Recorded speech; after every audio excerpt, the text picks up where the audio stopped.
Kumusta kayong lahat? Hiyori nga pala ng Wano Kuni Anime.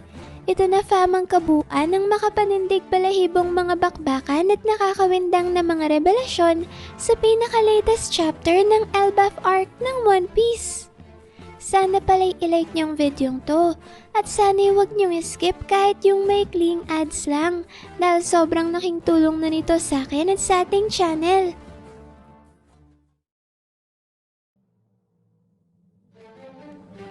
Sa umpisa ng chapter na to may makikita na natin ang konklusyon ng naganap na pagwawala ni King Harald sa loob ng Oros Castle at kung paano siya tuluyang napatumba ng kanyang anak na si Prince Loki.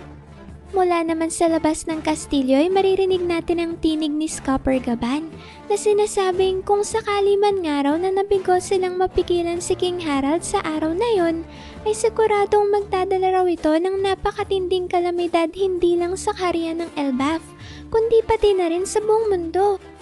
Sinabi dito ni Gaban na natikman niya raw ang kawalan ng pag-asa na dala ng malagim na kinabukasang yon, habang nilalabanan nila ni Shanks si King Harald. Dahil kahit ilang beses pa raw nilang bigyan ng matinding pinsala si King Harald, ay paulit-ulit lang na naghihilom ng kusang lahat ng kanyang mga sugat. Kaya naman pakiramdam raw niya ay walang saysayang pakikipaglaban nila sa kanya. Mukhang sa puntong to may ilang sandali nang lumipas mula nung mapabagsak ni Prince Loki si King Harald. Dahil mapapansin nga natin dito ang isang bahagi ng ulo ni Gaban na ngayon ay nababalutan na ng benda. Sa sumunod na panel naman ay nagpatuloy sa kanyang pagsasalita si Gaban at sinabing yun raw ang dahilan kung bakit hindi siya makapaniwala na ang tila ba mala-immortal na katawan ni King Harald ay posible rin palang matalo. Habang sinasabi naman niya ni Gaban may makikita natin ang nagkalat na mga walang buhay na katawan ng mga sundalong giants, pati na ang wasak-wasak na bahagi ng throne room na siyang ang resulta ng naganap na matinding laban sa loob ng Oros Castle. Pagkatapos niyan may tinanong naman ni Gaban si Elder Jarul kung alam raw ba niya na ang legendary treasure ng Elbaf ay nagtataglay pala ng ganito katinding kapangyarihan na kayang makapagpabagsak ng isang napakalakas at hindi namamatay na kalaban. Sumagot naman si Elder Jarul at sinabing wala raw siyang nalalaman tungkol sa kayamanang yun ng Warland at ang tanging nalalaman niya lang raw ay tumatayo ang mga balahibo sa kanyang katawan sa tuwing may isip niya ang posibleng nangyari kung hindi nila kasama si Prince Loki nung araw na yun. Pagkasabi naman niya ni Elder Jarul ay biglang nagbalik sa alaala ni Shanks ang panahon nung nakausap niya si King Harald at kung gaano to kasayang magkwento sa kanya tungkol sa magandang kinabukasang naghihintay sa Elbaf sa oras na siya ay maging opisyal ng miyembro ng Holy Knights. Pagkatapos niyan may sunod namang naalala ni Shanks ang pagkakataon na bumalik siya sa Holy Land Marijua kung saan sinabihan siya ng kanyang ama na si Saint Garling na handa raw siyang ibigay ang anumang naisin ni Shanks basta't sabihin niya lang raw ito sa kanya. Dito may tila baawang-awa si Saint Garling sa kanyang anak dahil sigurado raw siya na sobrang hirap ng naranasan itong buhay kasamang mababang uri ng mga nilalang. Sinabi dito ni Saint Garling na kalimutan na raw ni Shanks ang lahat ng may hirap niyang naranasan sa kanyang naging pamumuhay sa ibaba ng Holy Land dahil hindi man lang raw maituturing ng mga tao ang mga nakasalamuhan niya doon. Pagkatapos naman niyang maalala ni Shanks may bigla na lang siyang napahawak sa kanyang ulo na tila ba meron siyang iniindang matinding sakit. Kaagad namang napansin ni Gaban ang kakaibang kinikilos na ito ni Shanks kaya sinubukan niya itong pakalmahin. Dito may naintindihan ni Gaban na iniisip at dinaramdam ngayon ni Shanks ang kanyang kapalaran bilang isang celestial dragon at kung papanong silang dahilan kung bakit nangyari ang nakakalungkot na kinahantungan ng kanyang kaibigan na si King Harald. Dahil nga dyan may pinagsabihan ni Gaban si Shanks na wag raw nitong ugaliing sisihin ang kanyang sarili nang dahil lang sa'y pinanganak siya bilang isang celestial dragon. Pagkasabi niya ni Gaban ay bigla namang napasigaw si Shanks habang tinatanong kung bakit raw ba kinailangan pang mamatay ni King Harald gayong masyado raw mabuti ang puso ng hari para sapitin ang karumal-dumal na bagay na ito. Sinabi ni Shanks na kung mas binilisan niya raw sana ang kanyang pag-aksyon at pagpunta sa Elbaf ay hindi raw sana nangyari ang trahedyang to at buhay pa sana hanggang ngayon ang kanyang kaibigan. Sumagot rin naman ng pasigaw si Gaban at sinabing wag sisihin ni Shanks ang kanyang sarili dahil hindi naman raw niya kasalanan ng nangyari kay King Harald. Sinabi ni Gaban na ang lahat raw ng nabubuhay sa mundo ay merong halaga, kaya sana magpatuloy lang raw si Shanks at wag mawala ng pag-asa dahil siguradong may mahalaga pa siyang papel na gagampanan sa hinaharap. Mabuti na lang pala fam at napayuhan ni Gaban si Shanks sa puntong to ng kwento. Dahil kung nagpatuloy si Shanks sa pagsisi sa kanyang sarili, ay baka tuluyan na siyang naligaw ng landas. At kung nangyari nga yun fam, ay baka hindi na niya nakilala pa si Luffy. At hindi niya ito nabigyan ng inspirasyon upang maging isang pirata at abutin ang kanyang pangarap. Pagkatapos niyan fam, ay masasaksihan naman natin ngayon ang isang nakakalungkot na eksena kung saan makikita natin si Prince Loki na tahimik na lumuluha sa tabi ng walang buhay na katawan ng kanyang mahal na ama. Dito fam ay makikita natin ang labi ni King Harald na tinakloban ng accursed prince ng kanyang suot-suot na kapa. At habang nagluluksa nga si Prince Loki sa paanan ng kanyang ama, ay bigla siyang napatanong kung ganito raw bang mangyayari kapag labis mong minahal ang iyong sariling bayan.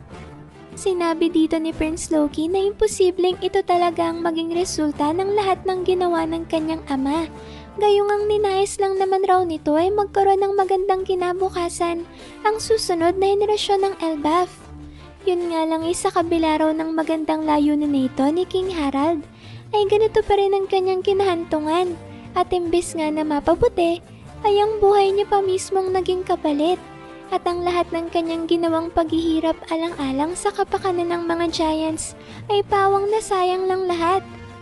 Pagkatapos naman yan fam ay biglang lumipat ang chapter sa Holy Land Marijua. At dito'y matatanaw natin ang Pangaea Castle kung saan nagaganap ang usapan sa pagitan ni Imsama at ng Five Elders. Una nga nating maririnig ang tinig ni Imsama na sinasabing si King Harald ay nabibilang sa napakabihirang uri na lahi ng mga mandirigmang ancient giants. At dahil nga sa pinagkaloob niyang deep sea contract dito, ay mas lalo pang tumindi ang taglay nitong lakas. At higit nga raw sa lahat ay nagkaroon pa ito ng hindi namamatay na katawan.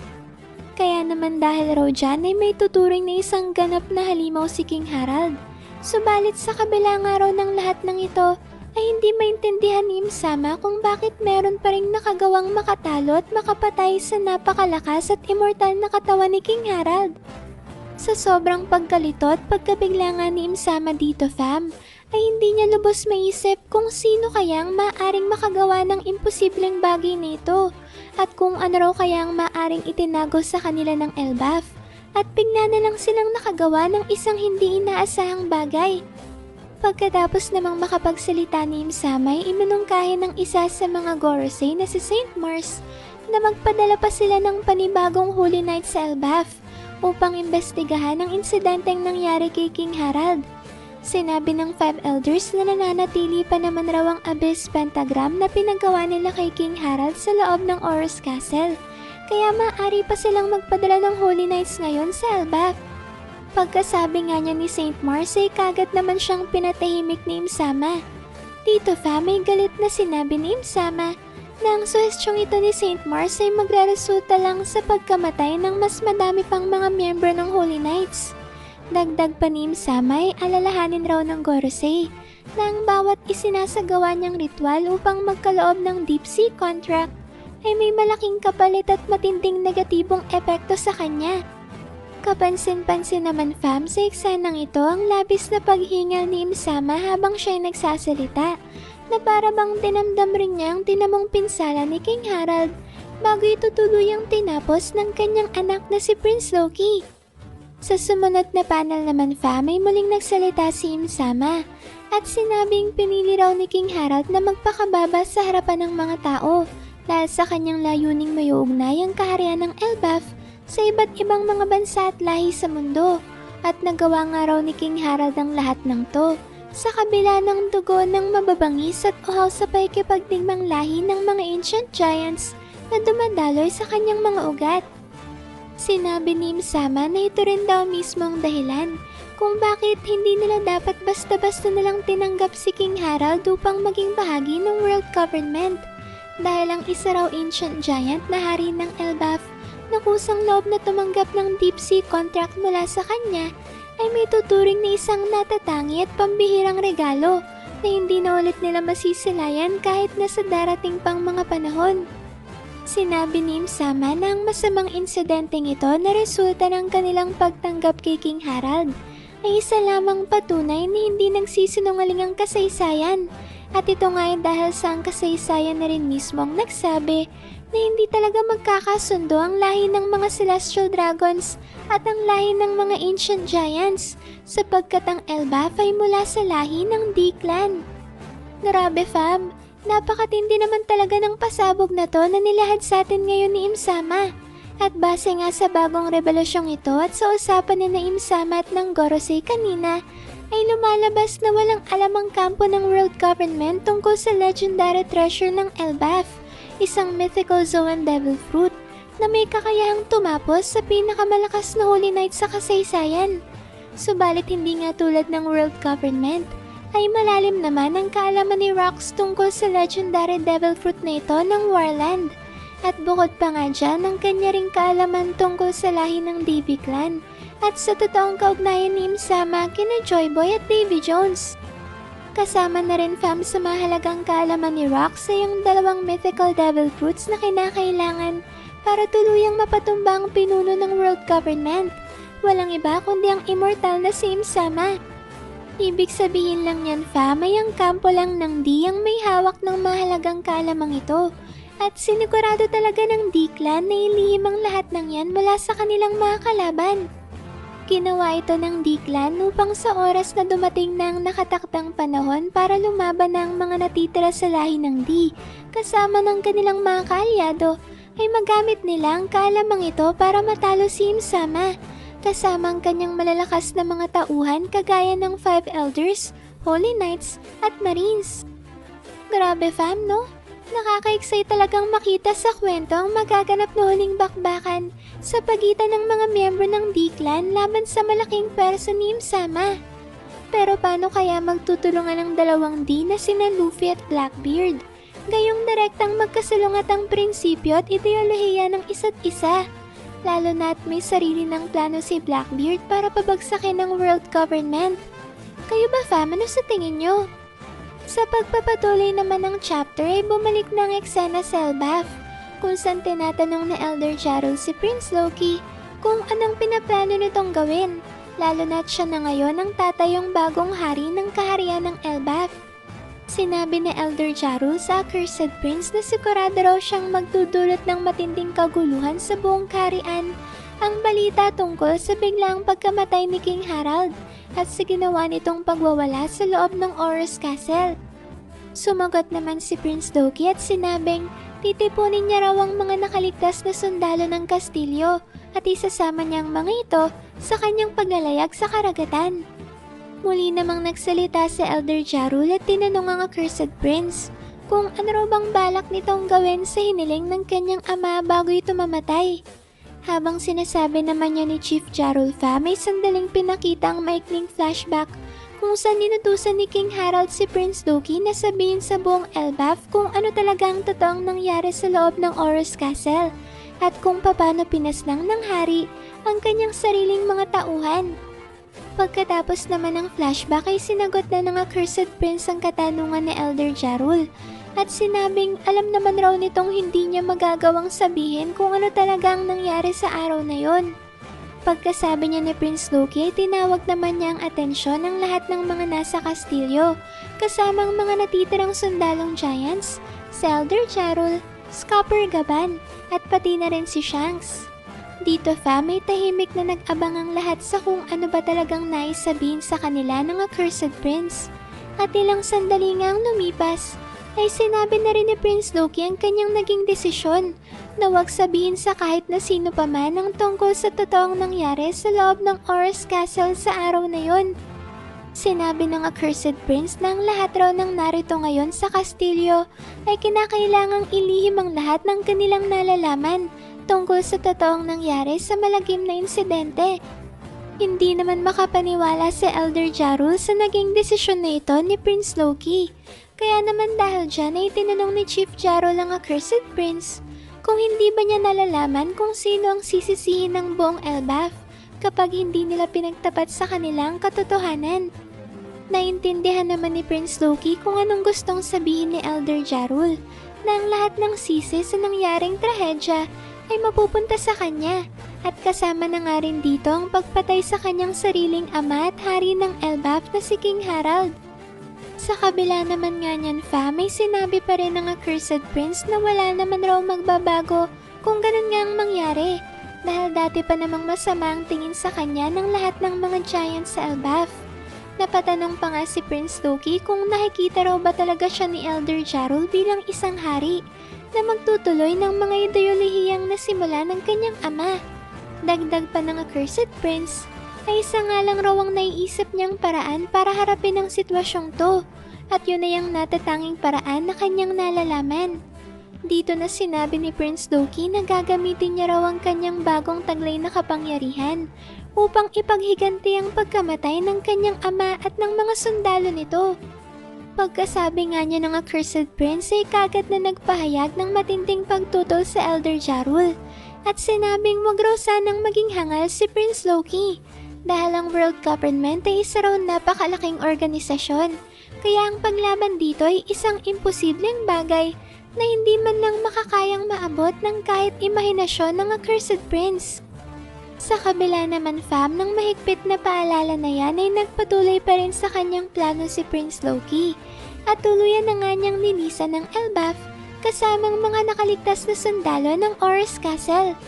Makikita naman natin ang parehong reaksyon ni Nagaban at Shanks sa naging desisyon na ito ng Accursed Prince kung saan tila ba nakakunot ang noo ni Shanks sa napakahirap na bagay na pinaplanong gawin ni Prince Loki. Habang si Gaban naman ay nanatili lang natahimik at tila ba alam na kung saan nahantong ang padalos-dalos na desisyon na ito ng Accursed Prince. Pagkatapos naman yan ay nagsimula na ngang umugong ang balita ng naganap na malaking trahedya at hindi nga nagtagal ay mabilis na kumalat sa buong kaharian ang ginawang pag-atake ng Accursed Prince sa Oris Castle at kung paano nito pinaslang ang mga sundalo ng Kastilyo kasamang kanyang sariling ama. Mapasakamay lamang ang pinakaiingatang maalamat na kayamanan ng Elbaf.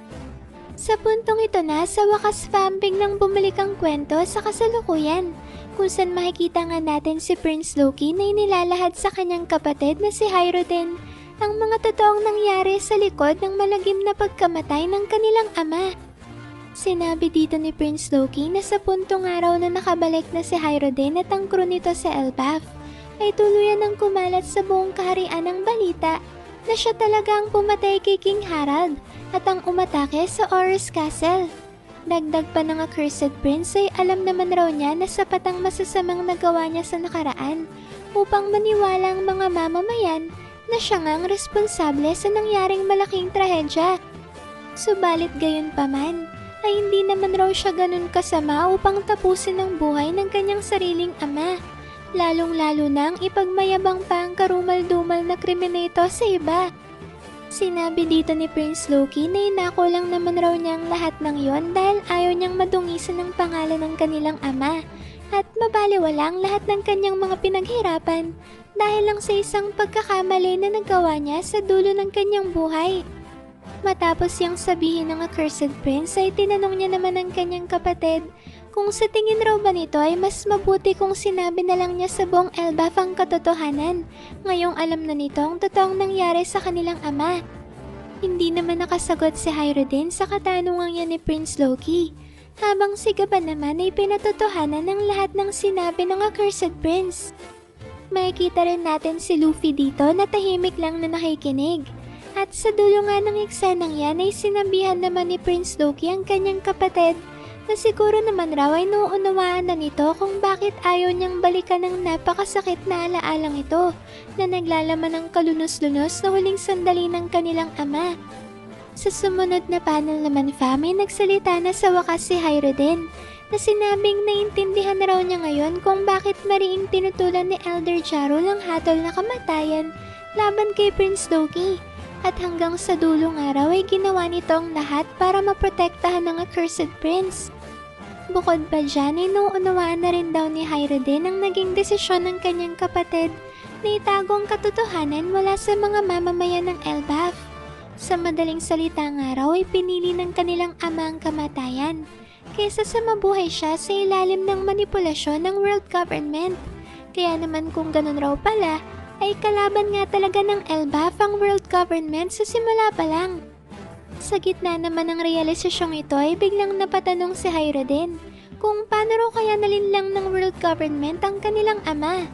Sumagot naman si Kaban at sinabing tama nga raw ang mga sinabi ni Hyrule at tungkol naman nga sa kanyang katanungan ay pareho lang raw sila ni Prince Loki na hindi pa alam kung ano talaga ang eksaktong nangyari kay King Harald sa Holy Land na siya namang naging rason ng pagkahulog nito sa bitag ng world government.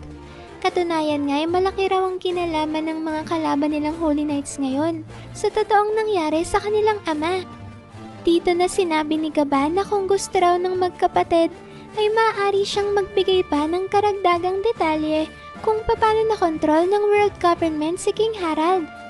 Sumagot naman si Hyrule at nagpasalamat sa alok na ito ni Gaban. Subalit sa ngayon raw ay maaari na muna nila itong ipagpaliban dahil hindi na raw niya kailangan ng karagdagang pangdahilan para ipagtanggol ang kanilang bayan. Habang sinasabi naman niya ni Hyrule ay sabay namang pinakita ang kanyang crew na ngayon ay handang-handa ng harapin ang mga umaatake sa Elbaf. Kasama na nga rin sa eksenang yan sina Zoro at Sanji na mukhang hindi na rin makapaghintay sa paglampaso sa mga kalaban ng mga giants. Makikita naman natin sa sumunod na panel na sinimulan na palang susian ni Hyrule ng mga Sea Prism Stone na nakakadena kay Prince Loki. At habang ginagawa nga yan ni Hyrule, ay sinabihan niya ang kanyang kapatid na kung meron nga raw silang isang bagay na pinagkakasunduan, ayun na yung pagmamahal nila sa kanilang ama. Pagkasabi niya ni Hyrule ay saka naman siya humingi ng tawad kay Prince Loki at sinabing labis raw niyang kinalulungkot ang naranasan ng kanyang kapatid dahil siya pa pala mismo ang kailangang tumapos sa buhay ni King Harald. Tila nagulat naman ang accursed prince kaya hindi na ito nakaimik sa sinabi ng kanyang nakatatandang kapatid. Nagpatuloy naman sa pagsasalita sa Hyrule at sinabing gayon pa man raw ay kailangan muna nilang isantabi kung ano man ang kanilang mga pagkakaiba at magkasamang lumaban para sa kapakanan ng Elbaf. Pagkasabi niya ni Hyrule ay nanatili pa ring tahimik ang accursed prince habang tinititigan ng kanyang kamay na wala na ngayong nakakadenang posas na gawa sa Sea Prism Stone. Dito ay makikita naman natin si Luffy na tuwang-tuwang pinagdiriwang ang paglaya ni Prince Loki at sinabing sa wakas raw ay masasaksihan na niya itong lumaban. Habang patuloy naman nga ang pagsiselebrate ni Luffy, ay bigla namang umalingaw-ngaw sa underworld ang tila ba isang malakas na pag-ungol ng isang mabangis na hayop o malaking halimaw. At hindi nga nagtagal fa, may bigla na lang bumagsak sa may di kalayuan ng higanteng halimaw. Sa sobrang dambuhala nga nito fa, may nagmistulang duwende ang accursed prince kung ikukumpara natin ang laki nito sa higanteng halimaw. Partida pa nga yan fam, dahil pa lang ng halimaw ang ating makikita sa eksenang to. Ang itaas na bahagi kasi ng katawan nito ang naunang bumagsak, kaya para tuloy itong tumusok sa lupa. Mukhang nanggaling ang higanteng halimaw na yan sa Sunrealm fam. Dahil nahulog ito mula sa itaas pababa sa underworld na siyang ang pinakailalim na bahagi ng Elbaf. Sa sumunod na panel naman ay makikita natin na isa palang Draugr ang bumagsak na halimaw. Ang Draugr fam ay isang halimaw mula sa mitolohiya ng Elbaf na sa pamamagitan nga ng mythical Kirin Devil Fruit ni Saint Killingham ay nagkaroon ng sariling buhay. Ngayon naman na nakatayo ng Draugr ay mas makikita na natin ang nakakamanghang laki nito. At kahit nga ang mismong mga nagtataas ang bundok sa underworld ay tila ba nahigitan ng pagkadambuhala ng halimaw. Dahil dyan pa may kagad na napasigaw sa takot si Chopper at pinaalam sa grupo na isang araw ito sa madaming higanteng halimaw na naghahasik ng kaguluhan ngayon sa Sunrealm. Hindi naman makapaniwala si Hyrule sa Draugr na kanyang nakikita dahil ang buong akala niya raw ay mula lang sa mga kwento ng Elbaf ang halimaw na to. Napangiti naman si Prince Loki at sinabing mukhang ang halimaw na ito na nga raw ang pinakamagandang warm-up upang makapaghanda siya sa mas matitindi pang laban na kanyang haharapin. Dahil naman nga dyan may pinauna na ng Accursed Prince ang grupo ni Hieroden at sinabing siya na raw ang bahala sa halimaw dahil kaya naman raw niyang lumipad paakyat ng Sunrealm. Nagulantang naman si Luffy sa biglaang pagsulpot ng dambuhalang halimaw, habang si Hieroden naman ay napatanong kung ano na raw bang nangyayari ngayon sa itaas. Pinagmadali naman ng kanyang crew si Hieroden at bago nga tuluyang umakyat ang dambuhalang elevator ay tinawag ng New Giant Warrior Pirates ang atensyon ni Prince Loki. Dito may namin ng crew na nagkamali raw sila sa panghuhusga sa Accursed Prince at sa pag-aakusa sa kanya sa mga krimeng hindi pala talaga siyang gumawa. Kaya naman dahil nga raw dyan, ay humihingi sila ngayon ng tawad sapagkat hindi raw nila alam na inosente pala si Prince Loki. Kaya sana raw ay mapatawad sila nito. Nagpahabol naman si Hieroden at sinabing ang paghingi raw nila ng tawad ngayon ay para lang sa nangyari sa Auror's Castle at hindi kasama dito ang mga naunang masasamang nagawa ng Accursed Prince. Tila nairita naman si Prince Loki sa paghingi ng paumanhin ng crew ni Hieroden, kaya sinabihan niya ang mga ito na tumahimik na lang at tumigil na sa kanilang pagsasalita dahil wala naman raw nag-utos sa kanila na sabihin ang mga bagay nito. Pagkatapos yan may makikita na natin ang Accursed Prince na masayang naguunat ng kanyang katawan at nagsisimula ng maghanda sa pagharap sa higanting Draugr. Sinabi dito ni Prince Loki na ang sarap raw talaga ng pakiramdam na malayo mong nagagalaw ang iyong katawan. Mapapansin naman natin si Luffy sa may bandang tuhod ng Accursed Prince na kasalukuyan ring nagsasaya at tila ba sobrang excited na makita kung paano pababagsakin ni Prince Loki ang dambuhalang halimaw. Sunod namang pinakita si Gaban at Chopper kung saan nagpaalam si Gaban kung maaari raw ba siyang sumama papuntang Sunrealm dahil labis raw siyang nag-aalala sa kalagayan ng kanyang anak na si Colon. Naintindihan naman kagad ni Chopper ang sitwasyon ni Gaban kaya mabilis siyang pumayag sa pakiusap nito. Dito may makikita natin si Sanji na karga-karga na sa kanyang mga braso si Gaban habang si Chopper naman ay nakasabit sa kanyang likuran. Pinaalalahanan ni Chopper si Sanji na magdahan-dahan upang maingatan ang delikadong lagay ni Gaban at matiyak na hindi magbubukas ang malulubha nitong sugat.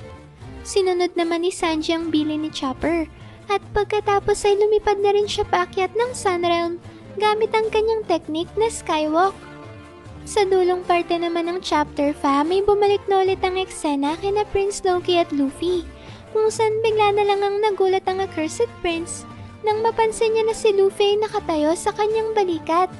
Dahil dyan may napatanong si Prince Loki kung ano pa raw bang ginagawa ni Luffy sa Underworld at bakit hindi pa ito pumupunta sa Sunrealm. Tumatawa namang sumagot si Luffy at sinabing sinadya niya raw talagang magpaiwan dahil gusto niyang makita kung anong kayang gawin ng Accursed Prince sa isang laban. Pinaunlakan naman ni Prince Loki si Luffy kaya kagad siyang tumalon sa ere at naghanda sa kanyang pag-atake sa dambuhalang Draugr. Dito may sinabihan ng Accursed Prince si Ragnar na ipakita raw nito ang kanyang lakas kay Luffy. Makikita naman natin ang Draugr na nagsisimula na ring bumuelo at aktong iahampas na ang kanyang malaking espada sa direksyon ni na Prince Loki. Kasabay naman yan may ang paghawak ng Accursed Prince ng dalawang kamay kay Ragnar bilang paghanda sa pakakawalan niyang malakas na atake. At sa isang ang napakabangis na double page ay makikita natin ang buong persang paghampas ni Prince Loki ng Ragnar sa higanting Draugr. Dito ay para bang bigla na lang natigilan ng halimaw at napahinto sa kanyang paggalaw. Kaya naman pala napatigil ang Draugr ay dahil naging yelo na ang dambuhala niyang katawan. Ang nakakabilib na atake na yan may tinawag ni Prince Loki na Niflheim na may kakayahang gawing yelo ang sino mang matamaan nito. Manghang-mangha naman si Luffy sa kakaibang kakayahan na pinamalas ng Accursed Prince. Pero alam niya talaga namang nakakabiglang teknik na yan ni Prince Loki. Dahil ang buong akala nga natin ay kidlat lang ang elemento na kaya niyang palabasin. Subalit base nga sa bagong ataking ito, ay makukumpirma natin na magkakaibang element types ang kayang kontrolin ng legendary devil fruit ni Prince Loki. Ang tanong lang natin ngayon, fam, ay kaninong abilidad ba talaga nagmumula ang kakayahan ng Accursed Prince na makakontrol ng iba't ibang mga elemento? Ito ba ay isa sa mga espesyal na kakayahan ng legendary weapon na si Ragnar? O parte ba ito ng kapangyarihan ng misteryosong maalamat na devil fruit ni Prince Loki? Ano sa tingin niyo, fam? Kayo na lang ang bahalang magbahagi dyan sa baba kung anong mga interesanteng bagay ang napansin nyo sa napakalupit na chapter na to, ha? Maraming salamat, fam, sa solid at walang sawa niyong pagsuporta sa akin at sa ating channel. Sana'y palagi kayong ligtas at nasa mabuting kalagayan. Mag-ingat kayo palagi. See you on our next video and stay good, fam!